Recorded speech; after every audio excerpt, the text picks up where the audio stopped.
Hello everyone, my name is Uthris and welcome back to a new episode of Hydroneer.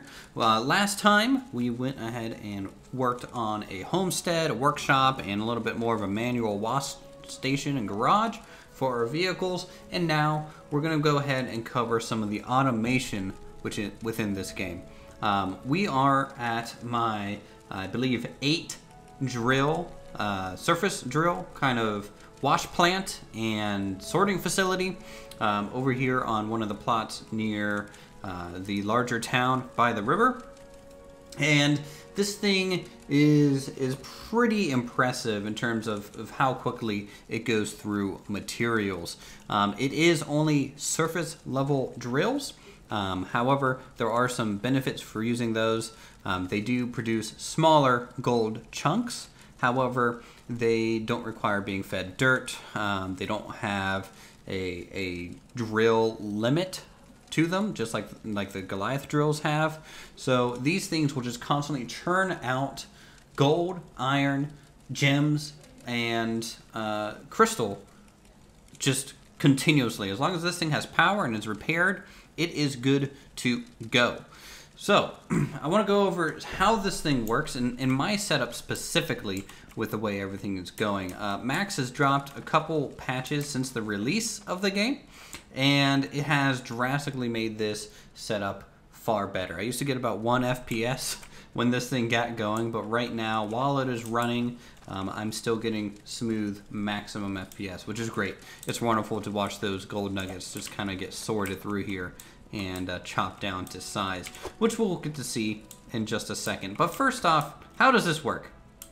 Well, you'll notice we have a long pipeline coming from the ocean over here. And it starts all with some water. Hydroneer, everything is run off water, and this is no exception. We have the main valve. This turns the whole system on or off. And then we hit filters. So filters, these things purify the water, and your machines will take less damage over time due to it being purified water. You technically only need 4 of these. I have 5 because these filters lower the water pressure by 2% each. I wanted 5, so that's a nice even 10% reduction in my water pressure. That made all the math calculations for the pressure tanks and the crystals that they use to be very, very easy and straightforward. And you know, you just pipe yourself however far you need to go, occasionally increase the pressure where needed, and then you kind of reach the main facility. Using a bunch of T-junctions, we can go ahead and power up the mining drills, also the conveyors that are underneath here, and you can even run pipes underneath all this over to your harvester and your sorting area. So everything kind of starts here at the hopper, and these mining drills spit out little dirt clumps onto this conveyor belt. Sometimes they go a little far. They can shoot pretty powerfully. So we have some catch slope on the opposite side. I did have the same roof texture before with the miners, but since the update, they actually generate larger chunks than before, and I found some inconsistencies with that system. So I upgraded this to just the 10 kind of 2x1 slope, and that should fix the issue there. We got conveyors going up and then immediately into a grinder to make these smaller nuggets. And then a little bit of a straight just to give them some time to separate, and then into another grinder to make even smaller dirt nuggets. This is also that the hopper doesn't get clogged and shut down this whole pipeline, right? That's the worst case scenario. Something gets stuck in here, and then all of this dirt is just continually feeding and not getting processed. So make it as small as possible so that it can fit down here as easy as possible. That's my big advice for you guys. Otherwise, the funnels work pretty good. You can see not all of it hits the edge. They will kind of gather here along the edge of the harvester, but if they become larger nuggets, generally they'll just kind of roll in and get processed. But definitely check your filters and make sure they are not clogged. From there, drops down, gets crushed and harvested into little gold nuggets and iron nuggets, and heads this way immediately into our sorting system. So it first sorts out the gold, then the iron, and then the crystal, and the leftover comes out the final chute. This tends to be all crystal. However, 1 or 2 things do make it all the way through to the end, and that is kind of normal. So this is kind of my catch-all bucket with crystal. But we get a whole bunch of gems here. We get iron, we get gold, and you can see how many nuggets we have just kind of sitting in there currently. I need to put some gems back. From there, we just simply pick up the cauldron when this thing is done running for a little while. We smelt it, make our bars, and we are free to store our bars over here off to the side out of the way. So that's the kind of general overview of this whole system. You can see we have 4 sorters all the way kind of working here. You can pull up with the drill or the large mining vehicle here, which did get a buff. You can see that they made the drill a lot wider, and it actually is as wide as the vehicle now, and it definitely helps make this a more functional vehicle in the game. But you can pull up and just get close. You can hop things into here as well and just run the belts without the drills on, and you can process ore this way and just treat this as a refining facility rather than an automation facility. You could probably keep those on, but just turn these 2 off because, you know, too large of a nugget can be an issue with this type of system. You know, all the way at the end, same setup. We hit a ramp, you immediately get funneled. The funnels are great for making sure it stays as center line as possible with the conveyor system. It just works its way all the way down. The conveyors, nuggets and things do like to get stuck in the corners. So again, making them fall as center into the conveyor line is paramount to its success. I do have to repair these real quick because I was doing some tests a moment ago. You can buy these repair bags from the shop as well. And, you know, they just take 1 wrench, they'll go back up to full HP, and they are good to go. The filters also take damage and require repairs. If a filter breaks, your whole line will come to a screeching halt. And that's kind of when you know that something is wrong. The biggest thing to watch out for is, of course, things getting stuck in the filters, but also maintaining a good water pressure so everything operates smoothly. Higher water pressure, the quicker the system works, and the cleaner the water, the even more efficient this thing will run. I'm just going to go ahead and sleep and also turn this on so you guys can see what it does. So we'll just sleep over here a little bit, make it nice and bright. You can see we have a bunch of crystals in here ready to go. And all I have to do is turn on this valve. Boom. There we go. And all the drills are turned on. You can see we have a big nugget. That's my fault. I was kind of preloading this thing to see if we can get it started. Just gonna make sure nothing is breaking immediately. All right, looks good. It looks good. Look at all this. Look at all this continual stream of wonderful ore and goodies just coming down the pipeline to become sorted through our sorter system over here, and just they land nice and sometimes neat onto our cauldron. You know, mileage may vary depending on this. I'm still trying to get the alignment correct on here, but for the most part, it does catch 80% of all the gold thrown through this system. You can see it's just a continual stream of resources coming into here and just getting spilled out just in bulk. You can see we get mostly gold, a little bit of iron, some gems, and then of course the rarest thing that we get is crystal. And we only really get small crystal at that. So it is a bit of a concern. It's just so cool to see this thing work all the way through this dirt. Don't wanna go through my own sorting system. Here's the drills. They simply just spit out 2 little chunks. They roll up their way and get crushed down and sorted. Look at that, just a nice, good, rhythmic pattern of ores going up this conveyor. Now, it would be better if these things were hitting a little bit more center line on the conveyor, because they can get stuck in these little flanges. but that's normal. You can see we have a little bit of a pile there. The way to clean out a lot of spillage that you tend to get is with the magnet staff. So if you come up here, and you see that things are getting a little stuck, you can come up to the edge of your conveyor and just give them a bit of a nudge. Usually with the magnet staff, you know, it will work. But I think these guys are well stuck. That might be more of a hand project at that stage. So the magnet staff works a little bit better, I think, with the ores getting stuck in the conveyor belt, which they do sometimes. You just kind of never know what it's gonna do. But you can see it's fully automated. It's just gonna keep running and running until either the filters break, we run out of water pressure, or something else kind of breaks down here, you know. So if we come over to our cauldron, which is making a huge mess at this stage, just one giant mess. And I wish the funnel would kind of centerline things a little bit easier, but that's okay.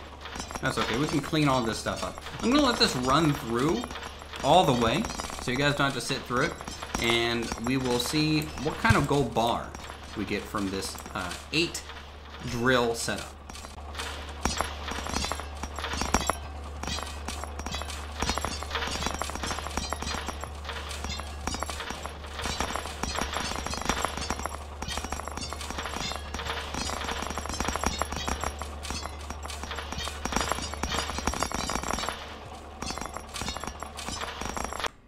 Alright, we let this thing run for a full day.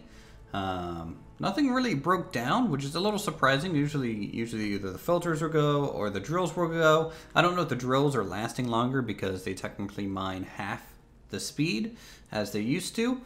That could be a factor in that, but I'm not used to this thing actually being able to run for a full cycle, and a full cycle as in a full day here, without anything really breaking down. So it's running really smooth.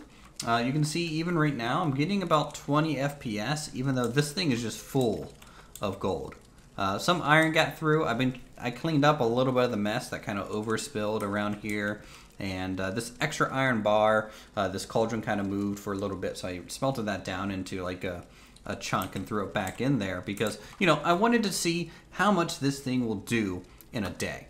Okay, what's its turnover rate look like? What's your profit rate gonna look like down the line? What's your ROI on this huge investment here? Thousands and thousands of coins spent on this machine. You know, on all 4 of them. They're technically just 4 machines chained together here. So let's get down to the brass tacks. I'm gonna pick up the gold cauldron. You'll notice the FPS here kind of, well, drops. This is just because there's just that much gold in this cauldron. But if you can get this thing over, oh my lord, this is a little crazy. I wonder at what point will we crash the game. Let's get a little closer and then just kind of plunk it in here. There we go. As soon as that thing settles and stops moving around, it kind of locks all the entities in place, and it will kind of free up our FPS here. But right now I'm getting a 1. There we go. Back up to normal. How about the iron? The iron, because a lot of it kind of got pre-smelted here, not quite as big of an issue. Let's take a look at how many gems we have. We have some decent small gems. I would say, you know, a couple of these are decent. A couple of sapphires. This emeralds. This is about the max size that you're gonna get out of this system here. So these 4, I think I'll go ahead and use a sapphire though. I think that's a really pretty kind of gemstone here. So we're gonna go ahead and pre-grind this down, just like that, and we'll just get it ready on the anvil. All right, so our gold has melted down, and boom, we get a gold bar. And we will then put that here. Okay, gold bar, good to go. We'll weigh it. 28,865 gold in a day.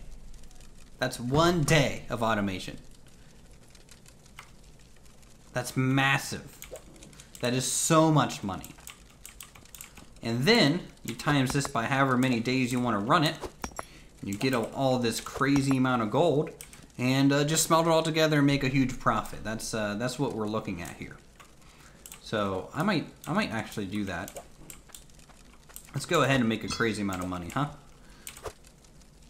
Now, I think in one of the patch notes, Max did nerf or fix. He says fixed the stock market, because I guess the stock market was just completely overpaying people, and people were making way too much money based on that. I'm not sure what that's gonna mean for our kind of gold production here. I'm trying to get this in this cauldron. It's just not having it, is it? It's just saying no thank you to my efforts to get it in there. Is that enough? No. Nope. Sometimes it helps to put a cauldron next to an additional surface to get things to kind of tip into it in a way. If I can even do that. There we go. That's decent. So I drop it and kind of catch the edge here and get that to tip a little bit more vertically. That will hopefully get that to just kind of drop in. There we go. There we go. Now these gold bars, not all of them are 28,000. There's no way. I haven't had that big of a success running this. These are all test runs and previous little runs while I tweaked the system over the past couple days, and some left over from our live stream. So this is just going to be kind of a mishmash of gold bars here, and we're just going to see what we can get from it all. And you can resmelt gold bars by just simply getting them all back into a cauldron and welding them all down together here. So there we go. So that's all of the gold bars. Let's get the iron out and set that down so it can do kind of the same thing. How much iron did we get? What value of iron? 5,380 just on the iron value, which is pretty good. That's definitely pretty good. Let's get the gold on the furnace while we kind of get this stuff straightened out. Get the iron bars tipping in here. A little bit better than that. Come on, there we go.